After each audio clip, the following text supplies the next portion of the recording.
Hi everybody, today we will talk about how to fix or how to solve the problem of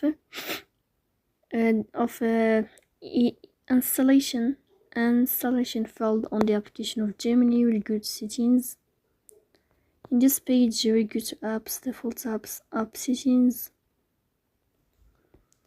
On above we will search about Gemini. Here in this page of app info, you will click on first stop and you will click OK. Here we go to storage. Then we click on clear cache. But pay attention, don't click clear data because that can delete your account. Then we go to Play Store. We'll search about Gemini app. If you find update here, then you can update your app. So please don't forget to support us by like and subscribe. See you next